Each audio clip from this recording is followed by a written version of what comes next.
Գյորջյան Կասկադ 60 ամիս փուլային վճարում բազմաթիվ առավելություններ։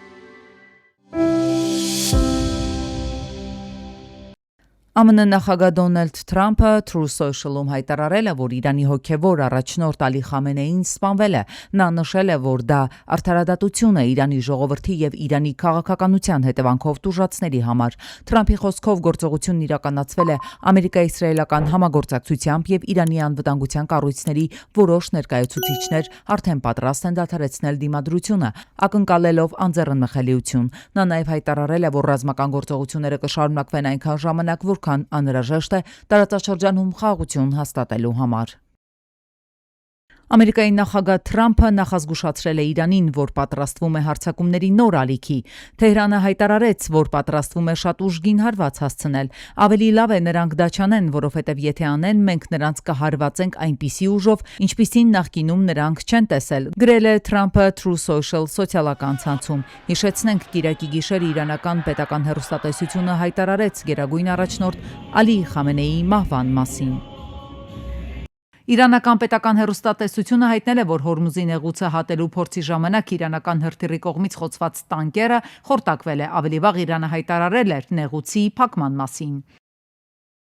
Իսրայելը ոչնչացրել է իրանական կործանիչներ Թավրիզի ավիաբազայում, ըստ ԶԼՄ-ների հարվածներ են հասցվել MiG-29 եւ այլ կործանիչներ տեղակայող անգարներին։ Իսրայելի Բեյթ Շեմեշ քաղաքում իրանական բալիստիկ հրթիռի հարվածի հետևանքով զոհերի թիվը հասել է ավելի քան 8-ի կամ տասնյակ վիրավորներ, հայտնել է Times of Israel-ը հղում անելով արտակարգ ծառայություններին։ Իրանը փակում է Ամերիկայի Միացյալ Նահանգների նավերի մուտքը Պարսից ծոց։ Այսօրվանից ոչ մի ամերիկյան նավ իրավունք չունի մտնել ծոց, տեղական հեռուստատեսությանը ասել է քաղաքական նպատակահարմարության որոշման խորհրդի անդամ Մոհսեն Ռեզայը։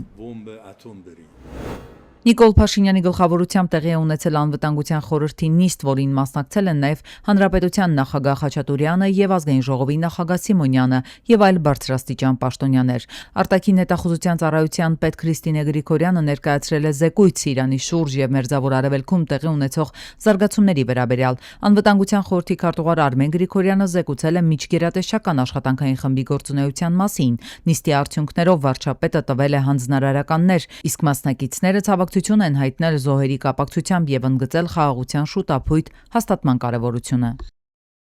Արտաքին գործերի նախարարությունը հայտնել է, որ զոհերի թվում Հայաստանի քաղաքացիների վերաբերյալ տվյալներ չկան, թեժ գիծը ստացել է շուրջ 4 տասնյակ զանք, հիմնականում չվերթների եւ տարհանման հարցերով։ Արաբական Միացյալ Էմիրություններում դեսպանությունը կապի մեջ է 92 հայ ուսանողների հետ, իսկ Իրանում կապի որոշ խնդիրներ կան։ Հայաստանը նաեւ համագործակցում է գործընկեր երկրների հետ անհրաժեշտության դեպքում տարհանում կազմակերպելու համար։ Հաշվի առնելով ստեղծված իրավիճակը, Աբու Դաբիի մշակույթի եւ զբոսաշրջության տնօրինությունը հայտարարել է, որ պատրաստ են վճարել Աբու Դաբիում գտնվող բոլոր զբոսաշրջիկների հարկադիր երկարաձգված մնալու ծախսերը, հյուրանոցների կողմից կապահովվի անվճար կեցություն եւ սնունդ։ Սա չի տարածվում այն ուղևորների վրա, որոնք ժամանել են Աբու Դաբի, սակայն ունեցել են կեցություն այլ էմիրություններում։ Հայաստանում Ռուսաստանի դեսպանատունը հայտնել է, որ Մերձավոր Արևելքում լարվածության ֆոնին Ռուսաստանի Դաշնության քաղաքացիները կարող են Իրանից Ռուսաստան վերադառնալ Հայաստանի տարածքով։ Ագարակ սահմանային անցակետը գործում է 24/7 ռեժիմով։ Սահմանը բաց է Ռուսաստանի քաղաքացիների համար, անցումը անվճար եւ առանց նախնական ծանուցման։ Խորհուրդ է տրվում սահմանն անցնելուց հետո մեկնել Երևան կամ Գյումրի, այնտեղից օդային ճանապարհով Ռուսաստան մեկնելու համար։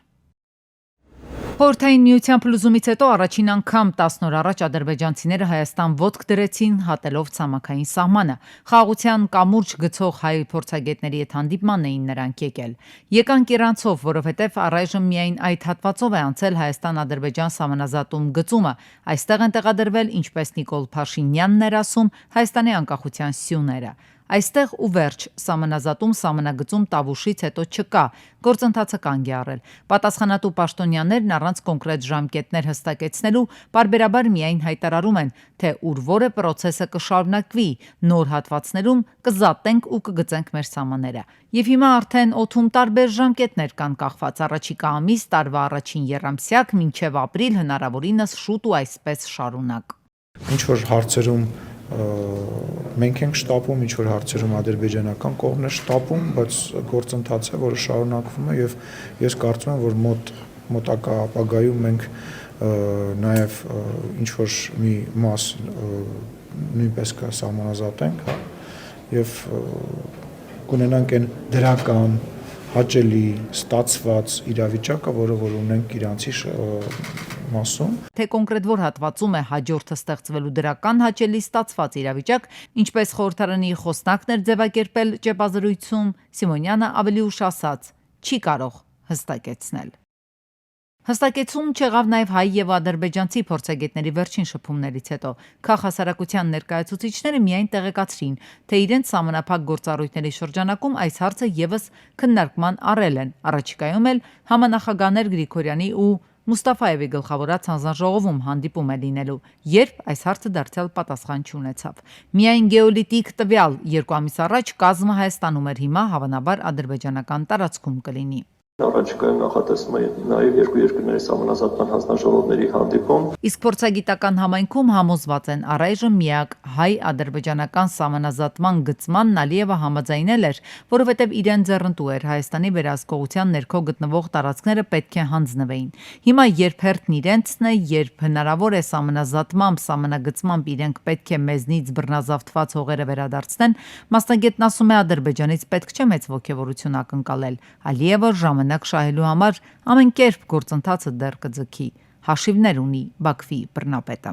Հայտուն կերպով երևում էր հատկապես այդ Տավուշյան 3-4 գյուղերի մասով հասկանալի էր, որ դա միակողմանի զիջումների արդյունքում կատարված լոկալ դելիմիտացիոն աշխատանք էր, որը որ կատարվեց, ավարտվեց եւ շարունակություն չունեցավ։ Սա այն պարագայում, երբ որ մենք պետք է տեսնեինք հակառակ պատկերը, հաստատի ստացվում է, որ մենք այսօր չունենք դելիմիտացված հստակեցված սահմաններ Ադրբեջանի հետ, որը նաև առիթ է տալու հաջորդ պատերազմական գործողությունների համար, որովհետև նրանք առ այդ պահը չեն հրաժարվել իրենց ծավալապաշտական նկատումներից եւ էքսպանսիոնիստական քաղաքականությունից։ Մի կողմից նախաղաղություն է խաղում, մրցանակներ ստանում, գումարներ շահում, մյուս կողմից տնավորվում ինքնիշխան Հայաստանի հողերում։ Հայկական լրատվամիջոցներով մեկ տեղեկությունը տարածվեց, սա ադրբեջանական մարտական հենակետ է մեր սուվերեն տարածքում։ Օկուպացրել են 22-ի սեպտեմբերյան հարձակման ժամանակ։ Հիմա նախաստորագրյալ խաղաղության պայմաններում այստեղից ճամպրուկները հավաքելու փոխարեն ընդլայնել են հենակետի տարածքը,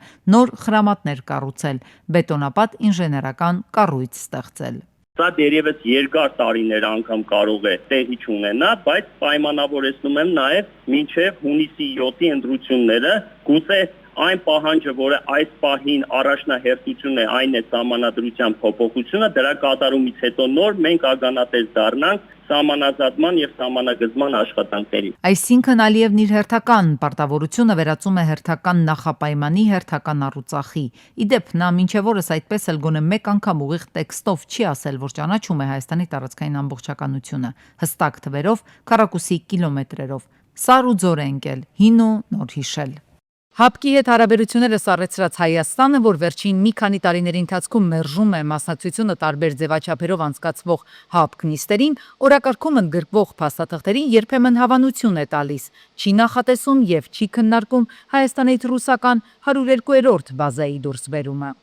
Մենք որևէ ծրագիր, ինչպես նաև մտահոգություններ չունենք Հայաստանում 102-րդ ռուսական ռազմաբազայի գտնվելու թեմայով։ Ռուսներին չնեղացնել ցանկացող Փաշինյանը ասում է, թե հայ-ռուսական հարաբերությունների նոր վերատրանսֆորմացիոն, վերափոխում ապրող փուլ ենք մտել։ Հայաստանի կառավարությունը սակայն չի մոռացել, օրինակ 2022-ին Ադրբեջանի ռազմական ագրեսիայի ժամանակ ՀԱՊԿ անդամ երկրների, այդ թվում Ռուսաստանի դիրքորոշումը։ Մենք խոսենք այն մասին, թե ուներ արդյոք ՀԱՊԿ պարտավորություն Հայաստանի հանդեպ, այո, իհարկե, կատարել է ոչ, որովհետև մենք պետք է հասկանանք, որ ՀԱՊԿ-ի կորիզը դա Ռուսաստանն է, Ռուսաստանը այդ բային նաև հնարավորություն չունի։ Ծանր նժարի կողմն ավելի շատ պահելով արևմտյան առաջարկների վրա հայաստանյան իշխանությունները դեռ տատանվում են մոդուլային ավելի փոքր ատոմակայանին տալ նախապատվությունը, թե ընտրել տասնամյակների պատմություն ունեցող ավանդական ատոմակայանի կառուցումը։ Փաշինյանն ասում է, որ հզոր կարողությամբ ատոմակայան Հայաստանին անհրաժեշտ չէ, այն դեպքում, երբ Հայաստանն էլեկտրաէներգիա արտանելու պոտենցիալ ունեցող երկիր է։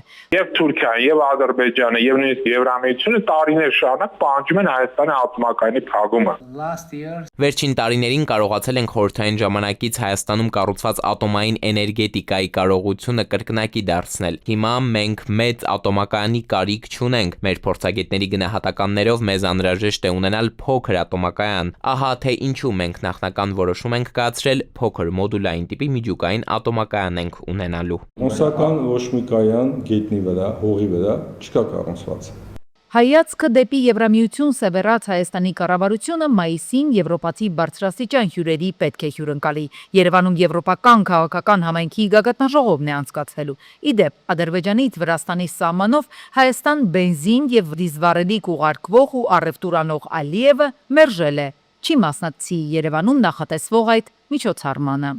Նախագահ Իլհամ Ալիևի մայիսյան խիտ գրաֆիկը եւ օրացույցը նման այց չեն նախատեսում։ Եվ Հայաստանի ու Ադրբեջանի միջև ամորֆ շատ փորձագետների ձևակերպմամբ նաև հեղեղուկ խաղաղության գործընթացի մասի հայկական կողմից խաղաղության ճարտարապետները որքան էլ թմբկահարեն, թե Ադրբեջանի հետ խաղաղությունը դիտարկում են հիմնված Ալմաթայի 91-ի հռչակագրի վրա, Ալիևը նրա սատելիտ արբանյակները նոր թափով առաջ են տանում Հայաստանի ինքնիշխան տարածք վերադառնալու արևմտյան Ադրբեջան թեզը։ Ոմն Ալեկբերլի, ով իրեն ինքնահռչակ է կարգել Ալիևի աշխատակազմից ֆինանսավորվող Արևմտյան Ադրբեջան համայնքի նախագահ հայտարարել է, թե Արևմտյան Ադրբեջանի փախստականները վերադառնալու են իրենց պատմական հողերը։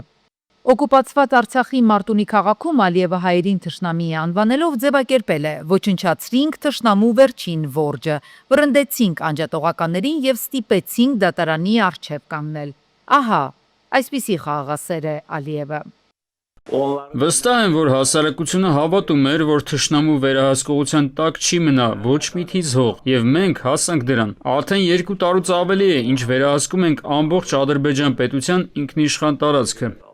Հայաստանի ինքնիշխան տարածքից անգամ մտքի ծայրով դուրս գալու մասին չմտածող Հայաստանի տարածքային ամբողջականությունը չճանաչող Ալիևը միգուցե Երևանում չի ուզում մասնակցել եվրոպացիների հետ կազմակերպված մայիսյան միջոցառմանը հենց այս պատճառով, որ չի ճանաչում Հայաստանի տարածքները, այդ թվում մայրաքաղաք Երևանը, կամ ինչպես ինքն է սիրում հաճախակի անվանել Երևանը։ Կառավարության նիստում ընդունվել է 2025-ի գործունեության մասին զեկույցը։ Վարչապետ Փաշինյանը ընդգծել է. 2025 թվականը պատմական է Հայաստանի անկախությունից ի վեր առաջին անգամ ամբողջ տարվա ընթացքում Հայաստանի եւ Ադրբեջանի միջև փոխհրաձգության հետևանքով ոչ ոք չի վիրավորվել եւ զոհեր չեն եղել։ Սա փաստում է մեր խաղաղության օրակարգը կարող է իրական արդյունքներ տալ։ Ադրբեջանը դարձյալ դիզվառելիք է ուղարկում Հայաստանն, այս անգամ 4500 տոննա, հաղորդել են ադրբեջանական լրատվականները։ Դիզվառելիքը Հայաստան կուղարկեն երկաթուղային ճանապարհով Վրաստանի տարածքով։ Հիշեցնենք, Ադրբեջանից Հայաստան նավթամթերքի արտահանումը սկսվել է անցյալ տարվա դեկտեմբերի 18-ից։ Մասնագետների գնահատմամբ, սակայն սա Բաքվի քաղաքական ժեստն է, որովհետև Ադրբեջանը հենց ինքն ունի բարձրակարգ վառելիքի խնդիր։ Տարեսկզբին նույնիսկ որոշել էին որևէ ուղղությամբ արտահանում չունենալ։ Այստեղ բացարձակապես կարևոր չէ թե Բաքվի համար եւ թե Հայաստանի իշխանությունների համար տնտեսական շահը, որքան կարևոր է քաղաքական շահը։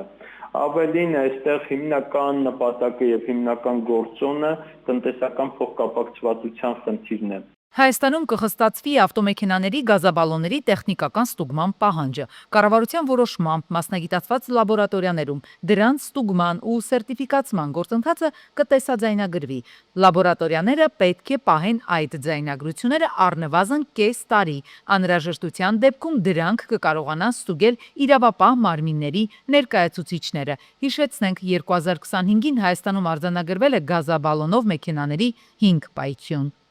Էկոպարետներն այլևս իրավունք են ունենալու մոնիտորինգ իրականացնել անտառային տարածքներում եւ աշխատելու են համայնքների հետ կառավարման պլաններ սահմանային ճշգրտումների հարցերը կարգավորելու համար։ Պետք է անցնեն, որպեսզի հասկանան, թե ինչն են պահպանում բուսաշխարհն ու կենդանական աշխարհը։ Էկոպարեկը, որը որ դասընթաց է, թե իր պահագությունն անի, թե մոնիտորինգ հասկացնի։ Էկոպարեկին ավելի լուրջ գործառույթ պետք է տաս, որպեսզի կարողանա ավելի արդյունավետ զգալ։ Դուք էկոպարեկների ինստիտուտը քանի տոկոսով եք համալրել ձեր աստիճները, թափուր տեղերը։ Սրանից բերեք խոսենք։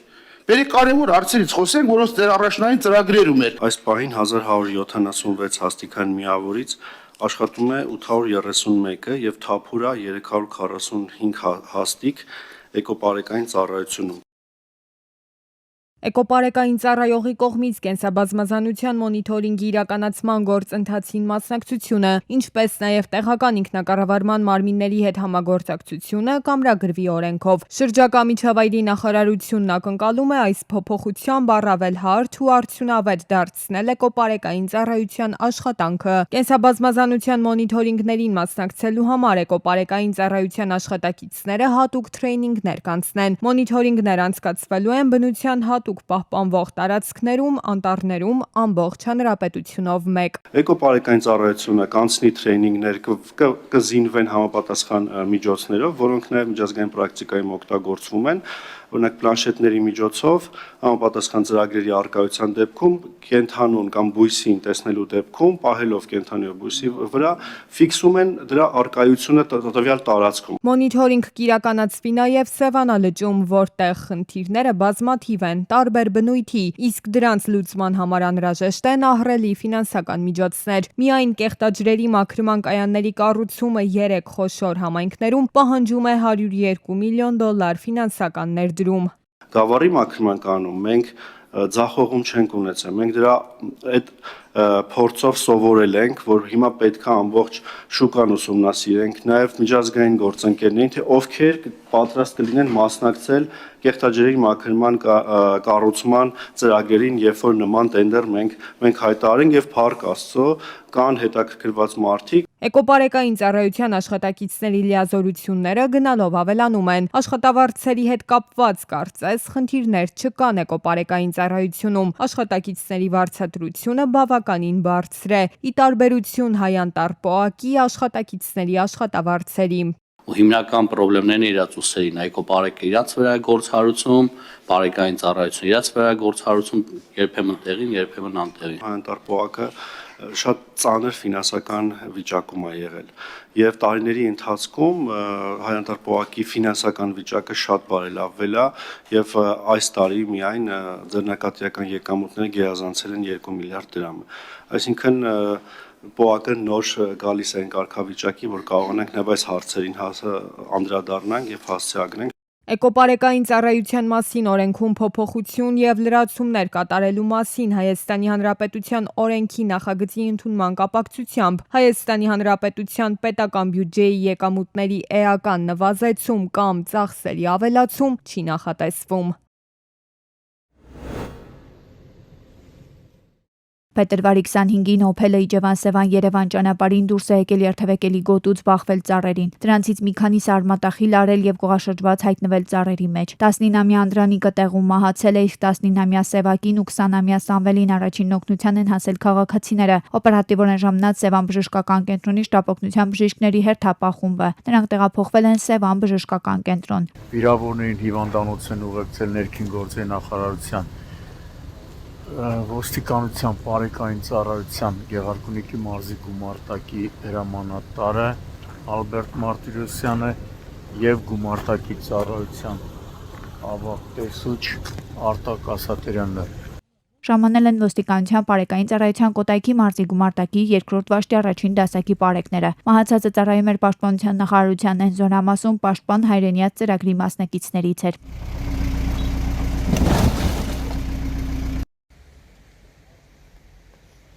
Եվս մեկ ողբերգական վթար էլ փետրվարի 24-ին է տեղի ունեցել 39-ամյա Արմինեն Նիսան Տիանայով Վարդենի գյուղի 26-րդ փողոցում դուրս է եկել երթևեկելի գոտուց եւ բախվել քարե պատնեշին։ Վարորդը տեղում մահացել է։ Ժամանել են նաեւ համայնքային ոստիկանության գլխավոր վարչության Մարտուն ու բաժնի օպերատիվ խումբը բաժնի պետ Ստեփան Հակոբյանի գլխավորությամբ։ Օպերատիվորեն ժամանել են փրկարարծառայության Մարտունու Ուրշեջ փրկարարական ջոկատի Ուրշեջ փրկարարները, ոստիկանության բարեկային ծառայության Գեղարքունիքի մարզի գումարտակի 2-րդ վաշտի 2-րդ դասակի բարեկները։